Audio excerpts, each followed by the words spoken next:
Hello friends. तो इस chapter में हम बहुत सारी एक्साइटिंग चीज़ों के बारे में बात करने वाले हैं। यहाँ पे हम HDFC बैंक, ICICI बैंक क्यों इतने सालों तक चलता रहा, फिर हम ये भी बात करेंगे कि माइकल बरी जो है उनका फोरकास्टिंग वगैरह का इम्पैक्ट क्या रहता है मार्केट पे, वो हम डिस्कस करेंगे। उसके बाद हम वैभव ग्लोबल के बारे में भी डिस्कस करेंगे, जो एक बहुत ही रिटेल इन्वेस्टर्स का भी बहुत फेवरेट स्टॉक है। और ये स्टॉक जो है वो अभी पुलक प्रसाद जो उनका जो पोर्टफोलियो चलाते हैं नालंदा कैपिटल करके, तो उनके उनके पोर्टफोलियो में वो स्टॉक आज भी है। तो उनके फिलोसॉफी क्या थी, उसमें क्या क्या चैलेंजेस आए और फिर भी उन्होंने ये स्टॉक अभी तक रखा है, तो उसके पीछे के रीजंस वगैरह क्या है, तो ये बहुत सारी चीजें हम इस वीडियो में हम डिस्कस करने वाले हैं। तो आइए स्टार्ट करते हैं। तो यहाँ पे जनरली स्टार्ट करने से पहले ऑथर जो है उन्होंने दो चीजों के बारे में डिस्कस किया है। एक है कि प्रॉक्सिमेट कॉज होता है और दूसरा है कि अल्टीमेट कॉज होता है। प्रॉक्सिमेट मतलब कि जब भी किसी कंपनी में टेम्पररी कोई इशू आता है, या तो वो कंपनी स्पेसिफिक भी हो सकता है या मार्केट स्पेसिफिक या तो कोई इंडस्ट्री स्पेसिफिक हो सकता है, बट वो जो ऐसा कॉज है या तो इश्यू है जो टेम्पररी है, तो हम उसको बोलते हैं प्रॉक्सिमेट। जबकि अगर किसी कंपनी में अगर लेट्स से कि गवर्नमेंट की कोई ऐसी पॉलिसी आ गई और अगर ऐसे इंडस्ट्री में कुछ अगर ऐसा कोई चेंजेस हो गया कि जिसकी वजह से जो कंपनी है उसमें उसका जो बिजनेस मॉडल है उसी के ऊपर ही सीधा क्वेश्चन आ गया। ये दो चीजें हमें देखनी है। आइए स्टार्ट करते हैं। यहाँ पे बुक के अंदर मेनली प्रॉक्सिमेट कॉसेस जो है उनके बारे में ही डिस्कस किया है। अल्टीमेट कॉज है उसके बारे में इतना डिटेल में डिस्कस नहीं किया है। तो हम यहाँ पे ऑथर ने जो चार मेजर प्रॉक्सिमेट कॉज जो है उनके बारे में जो उन्होंने एक्सप्लेनेशन दिया है और उनमें से हमारी लर्निंग्स क्या है वही मैं आपके सामने यहाँ पे प्रेजेंट करने वाला हूँ। तो सबसे पहला प्रॉक्सिमेट कॉज है कि मैक्रो इकोनॉमिक। तो यहाँ पे उन्होंने HDFC bank, ICICI bank, Nestle और ये मतलब 3-4 और कंपनीज के भी नाम यहाँ पे उन्होंने बुक के अंदर लिया है। मतलब यहाँ पे उन्होंने इतना डिटेल में सारी कंपनीज के बारे में डिस्कस नहीं किया है, बट यहाँ पे उन्होंने एक पर्सपेक्टिव दिया है। पर्सपेक्टिव इन द सेंस कि बुक के अंदर ये जो दिया गया है डेटा उसके हिसाब से कि HDFC बैंक है वो जब से लिस्ट हुआ तब से लेकर आज तक कुछ समवेयर अराउंड 81x हो चुका है। मतलब जो बुक के अंदर डेटा है वो शायद थोड़ा पुराना भी हो सकता है। सिमिलर चीज जो है वो ICICI बैंक में भी है, नेस्ले में भी है कि जो मल्टीबैगर्स बन चुके हैं जब से वो स्टॉक्स जो लिस्ट हुए हैं तब से लेके आज तक। तो इतने मतलब ऑलमोस्ट 3 डिकेड्स का यहाँ पे कुछ साइकिल यहाँ पे डिस्कस किया गया है। तो ये 3 डिकेड्स में बहुत बार ऐसा हुआ है कि इंटरेस्ट रेट पीक पे गए हैं, फिर वहां से एकदम नीचे भी आए हैं, बॉटम पे आए हैं। इसके बीच में बहुत सारी वॉर्स भी हुई है। तो ये बहुत सारी चीजें हुई है, बट फिर भी अगर आप देखोगे HDFC बैंक या ICICI बैंक या नेस्ले का अगर आप चार्ट उस स्टॉक का अगर आप उठाते हो जब से स्टॉक जो है वो लिस्ट हुआ तब से लेकर आज तक, तब देखोगे कि वो कंटिन्यूअसली एक अप ट्रेंड में है, चाहे कितना भी मैक्रो एनवायरनमेंट जो है वो चेंज हुआ। तो ये यहाँ पे मतलब मेन पॉइंट इसका ये है कि मैक्रो इकोनॉमिक का जो कॉज है वो प्रॉक्सिमेट टाइप है, मतलब ये टेम्पररी है। लेट्स से कि हम बात करते हैं नेस्ले के बारे में। नेस्ले जो है वो एक FMCG कंपनी है। अगर आज लेट्स से कि अगर इंटरेस्ट रेट बढ़ गए या इंटरेस्ट रेट कम हो गए तो उसकी वजह से ऐसा नहीं है कि लोग मैगी खाना बंद कर देंगे या कम कर देंगे, ऐसा कुछ भी नहीं है। ये सारी चीजें हमें देखनी है कि मैक्रो इकोनॉमिक में जनरली क्या है, लोग इतना डिस्कस करते हैं। यूट्यूब पे भी आपको इतना कंटेंट मिलेगा कि भाई ये हो गया, इसकी वजह से वो हो गया, तो इसकी वजह से हमारा स्टॉक मार्केट गिर गया, ये इसकी वजह से स्टॉक मार्केट जो है वो अप हो गया। तो ये मैक्रो इकोनॉमिक जो इवेंट्स होते हैं अगर आप एक लॉन्ग टर्म इन्वेस्ट तो आप उनको अवॉइड भी कर सकते हो। या हाँ, अगर आप ट्रेडर हो तो आपको उस हिसाब से अपनी जो पोजीशन वगैरह है वो आपको देखनी पड़ेगी। बट अगर आप लॉन्ग टर्म इन्वेस्टर हो किसी ऐसी फंडामेंटली स्ट्रॉन्ग कंपनी में, तो आपको मैक्रो इकोनॉमिक जो है वो आपको अपने एडवांटेज के लिए यूज करना चाहिए। तो ये हो गया पहला पॉइंट।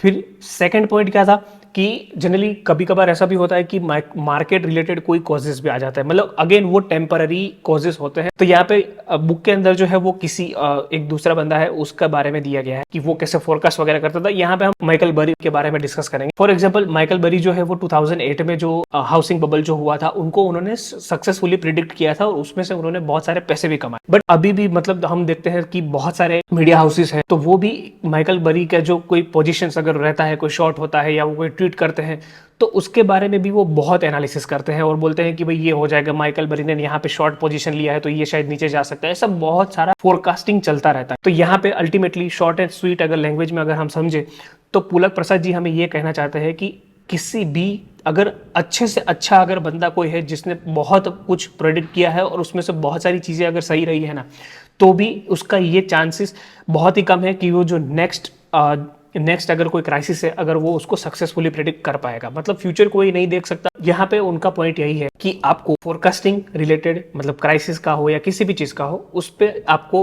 उतना दिमाग नहीं दौड़ाना है। मतलब उनका प्लेन एंड सिंपल यही कहना है कि आपको फोकस करना है कंपनी के फंडामेंटल्स पे। तो ये हो गया दूसरा। फिर तीसरा यहाँ पे कॉजेस है जो है वो मतलब कॉज मतलब थीमेटिक काइंड ऑफ इन्वेस्टिंग है। मतलब यहाँ पे भी इन्वेस्टर्स जो है वो बहुत सारी अपना जो खुद का जो पैसा है वो लूज करते हैं। तो यहाँ पे उन्होंने ईवीज का एग्जांपल दिया है। ईवीज मतलब इलेक्ट्रिक व्हीकल जो अभी बहुत डिस्कशन में है। तो यहाँ रिटेल इन्वेस्टर्स जो है उनका भी अच्छा खासा पार्टिसिपेशन हम इस सेगमेंट के अंदर हम देख सकते हैं। तो यहाँ पे उनका कहना यह है कि जब अराउंड पेंडेमिक का सिचुएशन आया था तो उस टाइम पे इलेक्ट्रिक व्हीकल जो था उसकी डिमांड वहां पे कुछ ज्यादा ही बढ़ गई। बुक के अंदर जो केस दिया है वो है यूएस का, कि जहां पे बहुत सारे आईपीओ जो थे वो लाइंड अप हो गए थे उस टाइम पे, कि जो स्पेसिफिकली इलेक्ट्रिक व्हीकल सेगमेंट में वो लोग डील करते थे। यहाँ पे ऐसा था कि कंपनी जो है वो अभी चालू हुई है, 1 या 2 साल हुए हैं, 3 साल 4 साल हुए हैं, और इतना अभी वो प्रॉफिट भी नहीं कर रहे हैं। ये कंपनीज जो थी वो लॉस मेकिंग कंपनीज थी ऑटो सेगमेंट में, और जो ईवी में काम करते थे। फिर भी उन्होंने आईपीओ लाए और बिलियंस डॉलर की जो वैल्यूएशन थी वो उस टाइम पे उन लोगों ने डिमांड करी। यहाँ पे उन्होंने ये बोला है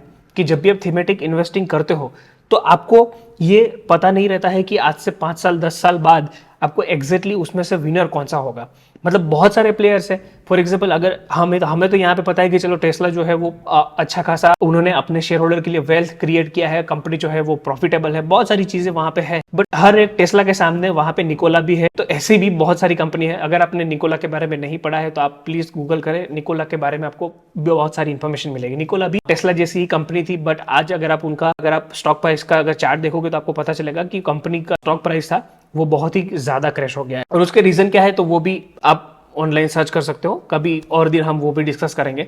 तो यहाँ पे उन्होंने यही बोला है कि यहाँ पे क्लियर विनर कौन होगा वो हमें पता नहीं चल सकता, वहां पे बहुत सारे इश्यू और भी आ सकते हैं। तो ये थीमेटिक इन्वेस्टिंग जो है ना वो बहुत ही रिस्की है उन पुलक प्रसाद जी के हिसाब से। और दूसरा क्या है कि यहाँ पे टैम जो मैंने लिखा है, तो टैम मतलब total addressable market. Let's say कि अगर कोई कंपनी जो है वो एफएमसीजी कंपनी है, जैसे कि नेस्ले हो गया, तो नेस्ले का कोई एक प्रोडक्ट है, लेट्स से कि चॉकलेट वगैरह आती है, तो चॉकलेट्स में उनका जो भी एड्रेसेबल मार्केट है वो बहुत ही ज़्यादा है। मतलब वो चॉकलेट ऐसी चीज़ है कि जो बच्चों से लेकर बड़े तक सब उसको कंज्यूम कर सकते हैं।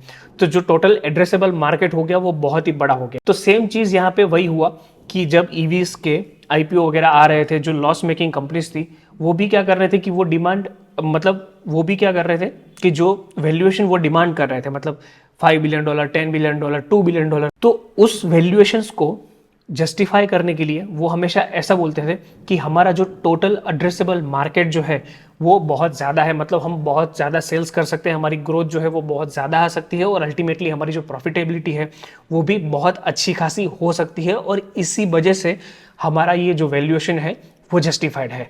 बट यहाँ पे पुलक प्रसाद जी जो है उन्होंने एक काउंटर आर्ग्यूमेंट भी यहाँ पे रखा है कि यहाँ पे फॉर एग्जाम्पल फुटवेयर की जो जितनी भी कंपनीज होती हैं तो उनका जो टैम है, मतलब टोटल एड्रेसेबल मार्केट जो है वो तो बहुत ज्यादा है। मतलब almost everybody will have to wear some form of footwear. तो यहाँ पे उन्होंने ऐसा भी बोला है कि बहुत सारी ऐसी कंपनीज है, मतलब अब बहुत मतलब लेट्स से कि आप क्रॉक्स भी है, राइट, आई थिंक क्रॉक्स जो है वो भी लिस्टेड है, आई थिंक वो यूएस में या स्वीडन वहाँ पे कहीं लिस्टेड है। तो वहाँ पे अगर आप जाके देखोगे तो क्रॉक्स जो है उन्होंने इतना अच्छा खासा कोई वेल्थ क्रिएट नहीं किया है। तो उनका बेसिकली ये कहना है कि ये जितनी भी कंपनीज रहती है अगर वो सिर्फ और सिर्फ अगर आपको ऐसा बोलती है कि हमारा टैम जो है वो बहुत ही ज्यादा है और उसकी वजह से हमारा वैल्यूएशन जो है वो जस्टिफाई होता है इतना ज्यादा, तो वो बिल्कुल ही गलत है, क्योंकि इसके बेस पे आप डिसाइड नहीं कर सकते हो कि ये जो कंपनी है वो अपने शेयर होल्डर के लिए अच्छा खासा रिटर्न जो है वो जनरेट कर पाएगी कि या नहीं कर पाएगी। तो यही चीज हमें देखना है कि अगर कोई कंपनी ऐसा बोलती है कि भाई हमारा प्रोडक्ट जो है वो यूनिवर्सल है, मतलब सबको यूज करना है, और इसकी वजह से हम इतना वैल्यूएशन कमांड कर दें, तो वो गलत बात हो जाएगी। तो आपको ये चीज हमेशा देखनी है जब भी आप स्पेसिफिकली किसी थीम में अगर आप फोकस कर रहे हो। मतलब बहुत सारे इन्वेस्टर्स ऐसे भी होते हैं जो कि वो ऐसा बोलते हैं कि मुझे सिर्फ और सिर्फ ईवी में ही इन्वेस्ट करना है, फिर कोई ऐसा बोलते हैं कि मुझे सिर्फ रिन्यूएबल्स का जो सेक्टर है उसी में इन्वेस्ट करना है, मैं ऑयल वाली कंपनी में इन्वेस्ट नहीं करूंगा, ऐसा भी होते हैं। तो यहाँ पे आपको यही सीखना है कि थीमेटिक इन्वेस्टिंग जो है वो थोड़ा रिस्की, थोड़ा नहीं बहुत ज़्यादा रिस्की है, तो ये आपको यहाँ पे समझना है। फिर नेक्स्ट हम बात करेंगे कि वैभव ग्लोबल के बारे में। तो यहाँ पे कंपनी स्पेसिफिक जो कॉजेज हो सकते हैं, प्रॉक्सिमेट कॉजेज मतलब टेम्पररी कॉजेज जो हो सकते हैं, उसके बारे में हम यहाँ पे बात करेंगे। तो वैभव ग्लोबल जो है वो जनरली यूएस एंड यूके जैसे जो मार्केट्स हैं वहाँ पे लो प्राइस ज्वेलरी जो है वो वहाँ पे बेचता है रिटेलर से। तो यहाँ पे वो रिटेल से भी बेचता है और वो ऑनलाइन भी बेचता है। तो ये दो चैनल से जनरली वैभव ग्लोबल जो है वो अपनी ज्वेलरी जो है वो इस मार्केट में सेल करता है। तो यहाँ पे पुलक प्रसाद जी जो है उन्होंने 2007 में इस कंपनी में इन्वेस्ट किया था। तो ये उनका पर्सनल केस है जो उन्होंने पूरा डिस्क्राइब किया है कि कंपनी स्पेसिफिक कॉजेस कैसे इम्पैक्ट कर सकते हैं। जब से 2007 में उन्होंने इन्वेस्ट किया तब उनका जो प्राइस था वो 48 रुपीज़ था, जैसे हमने यहाँ पे लिखा हुआ है। और मतलब उन्होंने इन्वेस्ट किया और उसके बाद अराउंड 2008 का जो हाउसिंग बबल वाला जो क्राइसिस था वो हुआ, और उसके बाद कुछ सालों के बाद अच्छा कुछ उसमें स्टॉक के अंदर कंपनी के अंदर हुआ और स्टॉक जो था वो 174 का हाई टच कर गया।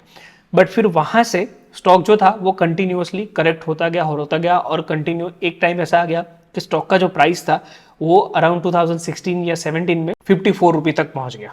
मतलब आप सोचो कि 48 से 174 गया और फिर वहां से वापस 54 आ गया, और ऑलमोस्ट अगर हम 2016 का गया अगर गिनते हैं तो भी समवेयर अराउंड 8 to 9 ईयर्स हो गए, राइट। तो 8 to 9 ईयर्स तक ऑलमोस्ट कोई रिटर्न नहीं बना, मतलब इन्फ्लेशन को भी बीट नहीं किया, ऐसा भी हम बोल सकते हैं। पुलक प्रसाद जी जो है उन्होंने जब 8-9 साल तक आपका जो इतना बड़ा होल्डिंग है अगर उसने कुछ भी परफॉर्म नहीं किया तो वहां पे दिक्कत आएंगी, मतलब इन्वेस्टर्स जो है वो भी सवाल पूछ सकते हैं, ऐसा कुछ नहीं।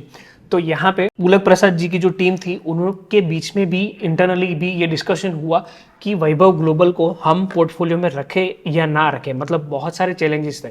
चैलेंजेस क्या थे? तो सबसे बड़ा ये चैलेंज, मतलब 3 चैलेंजेस के बारे में यहाँ पे बात किया है कि वैभव ग्लोबल जब से मतलब यूएस में क्या हुआ ना कि वहाँ के जो रिटेलर्स थे, छोटे छोटे जितने भी रिटेलर्स थे, तो उन्होंने क्या स्टार्ट किया कि वो लोग लेट से अगर कोई बंदा अगर ज्वेलरी परचेस करने आया तो उनको वो ईएमआई टाइप मतलब इंस्टॉलमेंट मोड में वो लोग पेमेंट करने का ऑप्शन दे रहे थे, जो ऑफलाइन रिटेलर्स थे वो। बट वैभव ग्लोबल को मतलब ये स्ट्रेटेजी पसंद नहीं आई और उन्होंने ये चीज को एक्सेप्ट नहीं किया। तो उसकी वजह से क्या हुआ कि वैभव ग्लोबल के बहुत सारे कस्टमर्स जो थे, अदर ऑफलाइन रिटेलर्स जो थे कि जो ईएमआई वाला ऑप्शन वहां पे दे रहे थे उसके पास चले गए। मतलब वैभव ग्लोबल का एक जो बिजनेस हम बोल सकते हैं वो कम हो गया। ये पहला चीज था।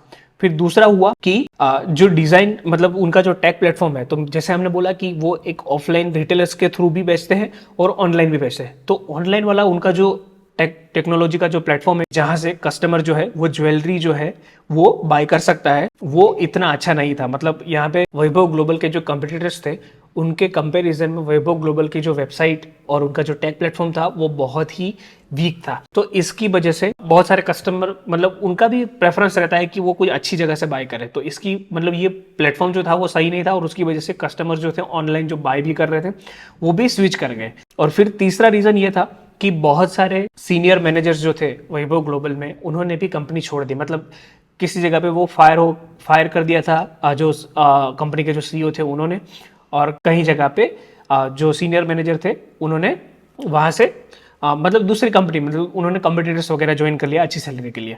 तो ये 3 मेन चीज़ों की वजह से कंपनी का मतलब जो पूरा स्ट्रक्चर था वो चेंज होता गया। मतलब कंपनी का जो जैसे पहले वो ग्रोथ करती थी वैसे वो ग्रोथ नहीं कर पाई, और इसकी वजह से उनका जो ROCE का जो नंबर था वो भी एकदम ही कंप्रेस हो गया। मतलब कुछ समवेयर अराउंड 15% तक एक टाइम पे पहुंच गया था। तो ये बहुत सारे इश्यूज थे और उसकी वजह से पुलक प्रसाद जो इतने इंटेलिजेंट है, इतनी उनको पहचान है बिजनेस के बारे में, इन्वेस्टिंग के बारे में, बट वैभव ग्लोबल का एक केस ऐसा आ गया उनके पास कि जहां पे वो डिसाइड ही नहीं कर पा रहे थे कि करना क्या है। कि तो ये मतलब पुलक प्रसाद जो है वो ऐसा बोलते हैं कि ये बहुत ही हेडेक वाला काम है कि जहां पे वो खुद भी डिसाइड नहीं कर सकते, और इसीलिए उन्होंने फाइनली ये भी बोला कि यहाँ पे इसको ऐसी सिचुएशन के साथ डील करने का कोई भी फुल प्रूफ मेथड नहीं है। मतलब आप कंफ्यूज हो जाओगे, आपको लगेगा कि बिजनेस तो सही है, कंपनी का जो ड्राइवर है मतलब कंपनी का जो सीईओ है वो भी अच्छा है, सब कुछ अच्छा है, तो प्रॉब्लम क्या आ रहा है? तो यही सारी चीज़ मतलब, और लेट से अगर आपने प्रॉब्लम जो है वो आइडेंटिफाई कर भी लिया तो उसके बाद भी आप ऐसा प्रिडिक्ट नहीं कर सकते कि कंपनी जो है वो बैंकरप्ट हो जाएगी या बंद हो जाएगी। और सेम चीज यहाँ पे हुआ और फाइनली पुलक प्रसाद जी ने कॉल लिया कि वो कुछ नहीं करेंगे और उन्होंने जो होल्डिंग बनाई है वैभव ग्लोबल में वो ऐसी की ऐसी ही रखेंगे, उसमें कोई चेंज नहीं होगा। और अल्टीमेटली अगर आप देखोगे तो अभी वैभव ग्लोबल का जो चार्ट अगर आप देखोगे तो स्टॉक प्राइस जो है वो अच्छा खासा अप्रिशिएट कर चुका है। मतलब उनकी जो बाइंग प्राइस थी 48 रुपीज की वहां से, तो उसका भी मतलब पुलक प्रसाद जी भी वही बोलते हैं कि अभी जो भी प्राइस है, मतलब 48 से अगर हम अभी का अगर 10x प्राइस भी अगर अभी जो प्राइस है वो 10x हो चुका है, तो वो ऐसा ही बोलते हैं कि वो जो था वो जो है वो शेयर लक है। मतलब वो लकी हो गए कि ये चल गया, चांसेस थे कि ये बिजनेस जो था वो बैंकरप्ट भी हो जाता। तो ये बहुत सारी चीज़ें हैं जो इन चैप्टर में डिस्कस की गई थी, और उसके जो क्रक्स है, उसकी जो मेन की पॉइंट्स हैं, वो हमने यहाँ पे ऑलरेडी डिस्कस कर लिए हैं। आई होप कि आपको वीडियो अच्छा लगा होगा। Thank you.